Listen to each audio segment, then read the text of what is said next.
Okay, so we're looking at IELTS task 2. So our pattern is, to what extent do you agree or disagree? So we've got a nice argumentative essay. So you need to be giving me a really strong opinion, okay, and telling me whether you agree or disagree with the topic of the sentence, with the topic of the essay, and then giving me supporting reasons why you believe something. So these might be based on personal experience. These might be based on made-up statistics. But you should be making sure that you're able to support and explain clearly to me in a logical way why you agree or disagree with the topic. So let's look at our topic. When a country develops its technology, traditional skills and ways of life die out. It is pointless to try and keep them alive. To what extent do you agree or disagree with this? Okay, so it's an interesting essay. It's focusing on traditional skills. And basically the debate is, should we embrace new technology or should we protect the traditional way of doing things? So you might want to think about how it links to culture. So traditional skills are often linked to cultural identity and your sense of self. So the way like traditional clothing here is sort of linked to a Korean sense of identity, or in the UK, the way I guess like traditional tea and afternoon tea is sort of linked to a sense of our cultural identity as a nation. You might want to talk about convenience, okay? So it's more convenient to use modern technology and modern ways of doing things. Like it's much more convenient to go to H&M and buy a shirt than it is to get a traditional handbag made. You might want to talk about cost. It's more expensive to buy things made in a traditional way. You might want to think about quality. Things made in a traditional way might be thought of to be higher quality than things mass produced in a factory. So you got to kind of think as that, what are the kind of reasons why you might want to keep traditional skills alive, and what reasons might they be useless for you? So in your introduction, let's see what this candidate's done. Countries should more focus on developing their technology.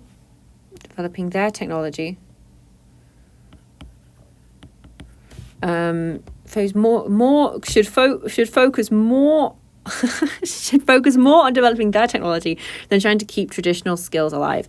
Technology is a key factor that decides the fate of a country. I think they mean fate. The fate of a country in the long-term perspective, I would just say probably in the long run, as it can promise a better life for people, create great talent, and keep the country competent. You would never usually describe a country as competent. That's usually only used to describe people. He's a competent person. But maybe just keep the country, economically relevant, maybe.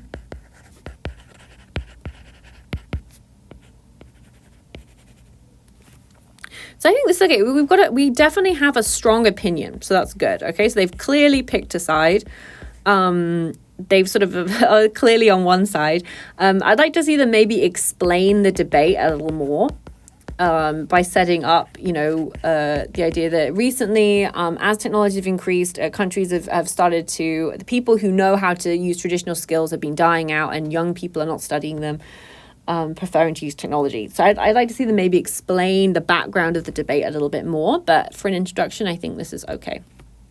Okay, body one. First thing I'm going to say, short. Okay, write more in your body one. Okay, this is a little bit short. Adopting new technology and continuously enhancing the ways of working can make people's daily life easier. Technology is deeply integrated with people's daily lives as we use technology on a daily basis. New technology will bring in more tools and will make the tasks more efficient.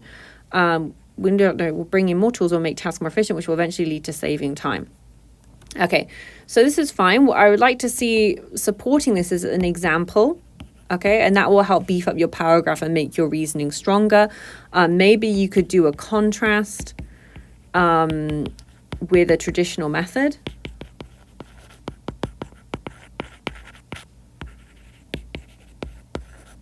Okay, say as opposed using this is better than using that. I just need to see this supported more. Otherwise, it's too weak. You're saying something, but you're not giving me a reason why. So it's like telling someone, BTS are the best K-pop group. They just are. BTS are the best. They're better than other people. They're the best group.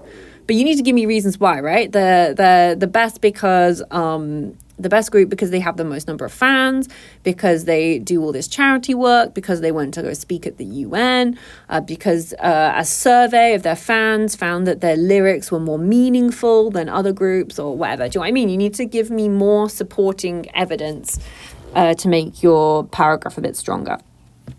Okay, so let's look at the second paragraph. Promoting new technology will lead to creating great talent within the country. When countries promote new technologies, will lead people to adopt and learn these new technologies. This will create a group of people within the country that's professional in these areas, which will benefit the country. Also, if the technology adoption is mature enough, it will also help in gathering foreign talent to the country as well. I don't know. I wouldn't say mature enough. Is maybe sophisticated enough. It will also help in gathering foreign talent to the country as well. Okay, and again, I just think we need to have an example of this, or a hypothetical. You could have if blah blah blah blah sentence. If a country adopted technology such as blah, it could blah. Okay, so showing me a greater variety of grammar sentences. Oh, we've got another one. I've got a third paragraph. Adapting to new technology and learning it will make the country competent in the global world. Historically, countries that were open-minded and quickly adapted to new changes were the ones that survived in the long run. Oh, I like this sentence. I like this historical example. I think that's a very nice sentence there. I'd like to see that expanded into a full paragraph and give me, like I said, and give examples. Okay, this is what this essay is lacking is examples. Countries that are slow in adopting such changes are more likely to be left behind in the global market and will slowly lose its competence. Again, competence isn't really the correct word here, which I addressed earlier. So one other thing that I'd like to see, to be honest, is, like I said, more examples, more explanation, and a comparison with traditional technologies. What they've not mentioned once in this essay is they've not mentioned traditional skills or given any examples of what those might be.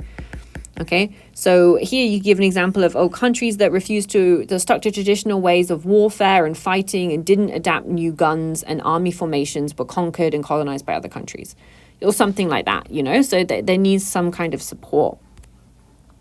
Okay, new technology, if adopted well, can be significantly beneficial to the country's overall growth. Since we are living in a very fast-paced world, bringing in and adapting to new change is becoming more crucial to stay competent. Stop using the word competent. Maybe you want to stay competitive.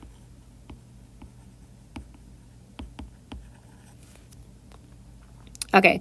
So, that was the conclusion. Okay, well, this is the conclusion. I would just let me know. Just say, in conclusion, there's nothing wrong with saying that. Or overall, to summarize, just let me know that was the conclusion. Okay, well, over in terms of task achievement, they have attempted to give me an argument, but they've just not supported it enough. So I'd probably give task achievement like a 5.5 and just say, I need more explanation. Okay, they've not really talked or given any examples of what a traditional skill is or compared it to a new technology or said, the traditional skill of making kimchi is much better than the sort of mass-produced factory kimchi or something like that. Cohesion and coherence, they haven't really linked it together. There were 3 quite short paragraphs and it felt quite random. So I'd probably give a 5.5 for coherence as well. Vocabulary, we did have that issue with the word competence. There were some other sort of not quite correct uses of vocabulary. So I'd probably give vocabulary a 5. Grammar, I would also give a 5. I just think it didn't show enough range. There weren't long enough sentences. Well, I mean, there was one sentence in the introduction that was too long, but there weren't enough complex sentences. So I'd ask them to increase their use of complex sentences. I would ask them to use more appropriate vocabulary. And like I said, more detailed explanation. So I think this is probably coming at an overall 5.5. I could see it going down to a 5, sort of in that range between 5 to 5.5. If someone particularly felt that the task achievement was not strong enough, I could see an argument for moving this down to a 5.0. So overall, there's some, good potential here. I do like how this candidate took a very strong stance on the issue. That's what I want to see in an argumentative essay, but they didn't support enough or give me enough reasons to believe them. So that's what I think they can work on the most.